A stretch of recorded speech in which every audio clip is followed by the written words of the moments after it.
ഈ വെളുപ്പ് നിറത്തിനോടുള്ള ഒരു വല്ലാത്ത അഭിനിവേശം എങ്ങനെയാണ് നമ്മുടെയൊക്കെ ഉള്ളിൽ രൂപപ്പെട്ടത്?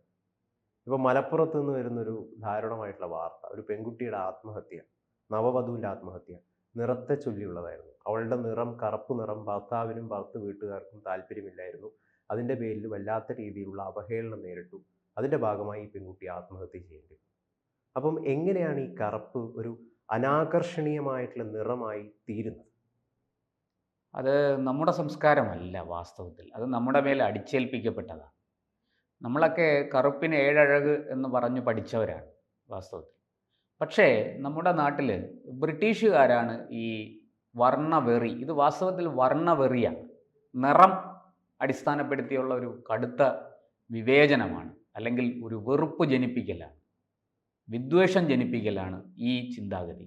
അത് നമ്മളെ നാട്ടിൽ വിത്തിട്ട് മുളപ്പിച്ചെടുത്തത് ബ്രിട്ടീഷുകാരാണ്. കറുത്തവൻ എന്തോ കുറഞ്ഞവൻ എന്നൊരു ചിന്താഗതി നമ്മുടെ നാട്ടിൽ വ്യാപകമാക്കിയത് അവരാണ്. നോക്കൂ, കൃഷ്ണന് കറുപ്പായിരുന്നു നിറം, ബലരാമന് കറുപ്പായിരുന്നു നിറം.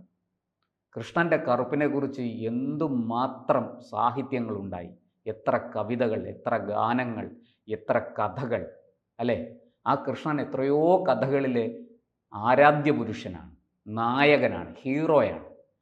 അത് നമ്മുടെ പാരമ്പര്യം അതായിരുന്നു. കറുപ്പിന് വലിയ അഴകാണ് നമ്മൾ കൽപ്പിച്ചിരുന്നത്. നമ്മൾ നിറത്തെ ചൊല്ലി നമ്മൾ ഒരിക്കലും നമ്മുടെ പ്രാചീനമായ സംസ്കാരത്തിൽ, അല്ലെങ്കിൽ നമ്മുടെ പഴയ സാഹിത്യകൃതിയിലൊക്കെ നോക്കിയാൽ ഒരിടത്തും കറുപ്പിന് ഒരു അയിത്തം കൽപ്പിച്ചിരുന്നില്ല. ശരിയാണ്, നമ്മുടെ നാട്ടിൽ ജാതി വിവേചനം ഉണ്ടായിരുന്നു, അത് സത്യമാണ്. അത് നമ്മൾ നമ്മുടെ ഉള്ളിൽ നിന്ന് തന്നെ അതിനെതിരായ പ്രക്ഷോഭം, പ്രതിഷേധം, സമരം, എതിർപ്പൊക്കെ ഉയർന്ന് അതിനെ നമ്മൾ മറികടന്നു. പക്ഷെ നിറത്തെ ചൊല്ലി നമ്മൾ ഒരിക്കലും കലഹിച്ചിരുന്നില്ല. അത് നമ്മുടെ മനസ്സിൽ, നമ്മുടെ സംസ്കാരത്തിൽ കുത്തിവെച്ചത്, ആ വിഷം കുത്തിവെച്ചത് ബ്രിട്ടീഷുകാരാണ്.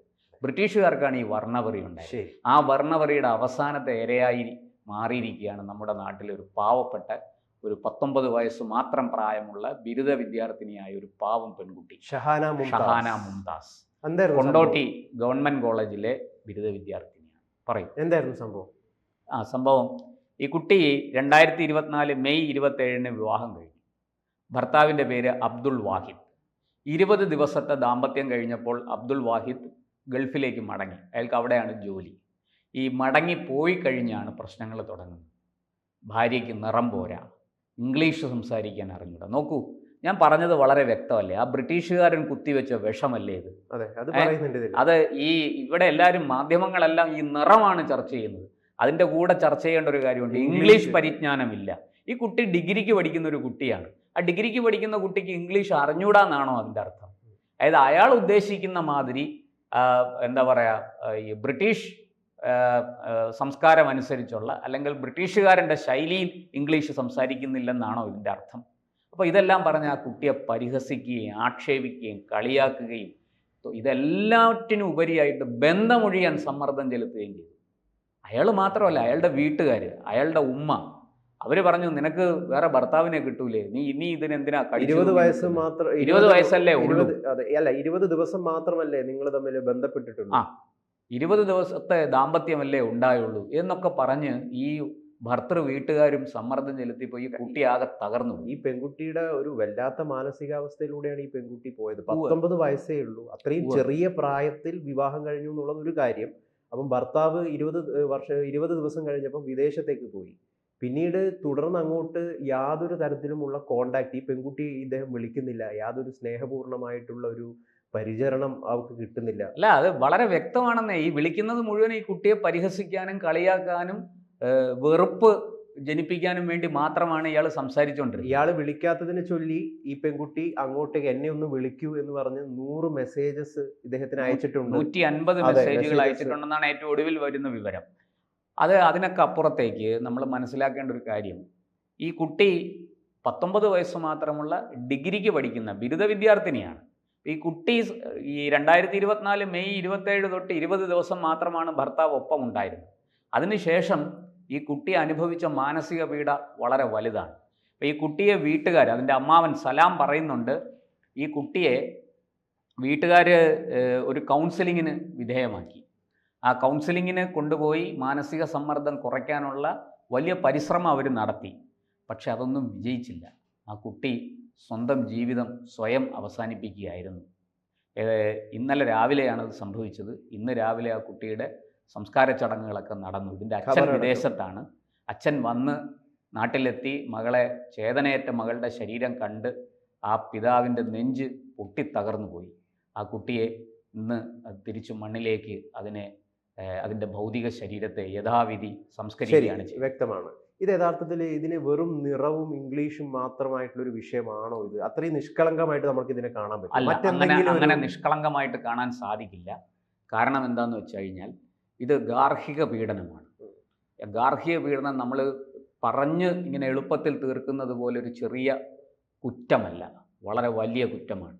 ഒരു പെൺകുട്ടി വിവാഹം കഴിഞ്ഞ് 7 വർഷത്തിനകം അത് ആത്മഹത്യ ചെയ്യുകയോ അതിനെന്തെങ്കിലും അപകടം സംഭവിക്കുകയോ ചെയ്താൽ ഒരു സംശയവും വേണ്ട, അസ്വാഭാവിക മരണത്തോടൊപ്പം പോലീസ് ഈ വകുപ്പ് ഈ ഭർത്താവിനെതിരെ ജാമ്യമില്ലാത്ത കുറ്റം ചാർത്തിക്കൊണ്ട് ഒരു കേസെടുക്കാനുള്ള എല്ലാ സാധ്യതകളും ഉണ്ട് നമ്മുടെ നാട്ടിൽ. സ്ത്രീധനത്തിൻ്റെ എന്തെങ്കിലും വിഷയം ഉണ്ടാവും? സ്ത്രീധനത്തിൻ്റെ വിഷയം ഇതുവരെ ഒന്നും പുറത്തു വന്നിട്ടില്ല. അതിന് പുറത്ത് വരേണ്ടതാണ്. എന്തായാലും ഈ അച്ഛനൊക്കെ ഗൾഫിൽ ജോലി ചെയ്യുന്ന, പിതാവ് ഗൾഫിൽ ജോലി ചെയ്യുന്ന ഒരു പെൺകുട്ടിയെ അവർ വെറും കൈയോടെ അങ്ങോട്ടേക്ക് പറഞ്ഞയക്കില്ലല്ലോ. തീർച്ചയായിട്ടും പ്രത്യേകിച്ചും മുസ്ലിം സമുദായത്തിനകത്ത് സ്ത്രീധനം ഒരു സത്യമാണ്, അത് യാഥാർത്ഥ്യമാണ്, അതിനെ നിഷേധിക്കാൻ പറ്റില്ല.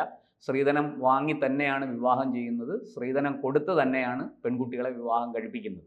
വാസ്തവത്തിൽ അവരുടെ ആചാരമനുസരിച്ച് വിവാഹം കഴിക്കുന്ന പുരുഷൻ മഹർ പെൺകുട്ടിയുടെ അച്ഛൻ അങ്ങോട്ട് പണവും ഈ പെൺകുട്ടിക്ക് സ്വർണ്ണാഭരണങ്ങളും നൽകി വിവാഹം ചെയ്യണമെന്നാണ് നിയമം. പക്ഷെ അതൊന്നുമല്ല പാലിക്കുന്നത്, തിരിച്ചാണ്.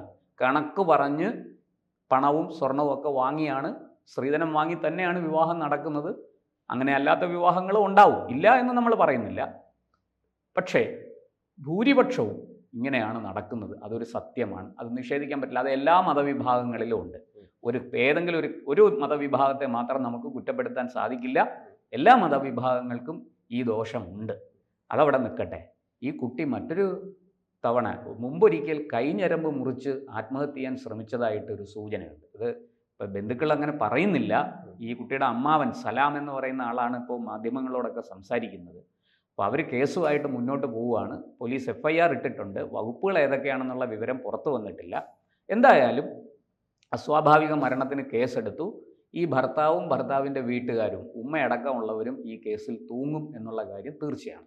ഇപ്പോൾ ഗൗതം പറഞ്ഞതിനകത്ത് ഈ ചോദ്യത്തിൽ ഒരു കാര്യം കൂടിയുണ്ട്. ഈ കുട്ടി വിവാഹം കഴിഞ്ഞ്, വിവാഹത്തിന് മുമ്പ് വളരെ ആക്റ്റീവായിരുന്നു.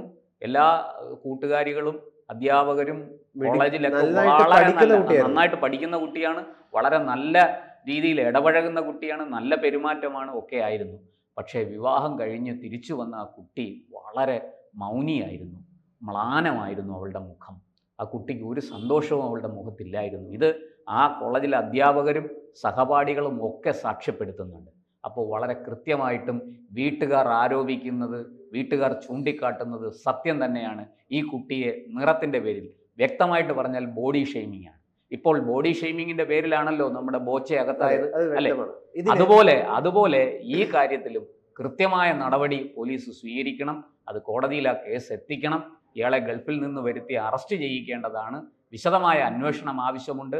വീട്ടുകാരുടെ പരാതിയും ആരോപണവും എത്രത്തോളം ശരിയാണ് എന്ന് കണ്ടെത്തിയേ മതിയാവുള്ളൂ. അങ്ങനെ കണ്ടെത്തി കുറ്റവാളികളാണെങ്കിൽ അവർ ശിക്ഷിക്കപ്പെടേണ്ടതാണ്. ഇതിൽ ഒരു കാര്യം കൂടിയുണ്ട്.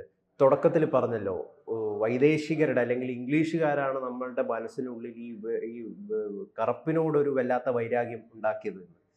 പക്ഷെ അത് നമ്മൾ ഇന്നും ഏറ്റെടുക്കുന്നുണ്ട്. നമ്മളെ പോപ്പുലർ മീഡിയാസ് നോക്കൂ, നമ്മളെ എത്ര ചാനൽ അവതാരകന്മാരെ, കറുത്ത നല്ല ഇരുണ്ട നിറമുള്ള എത്ര അവതാരകന്മാരെ നമ്മുടെ ചാനലുകാർ ഇരുത്തും.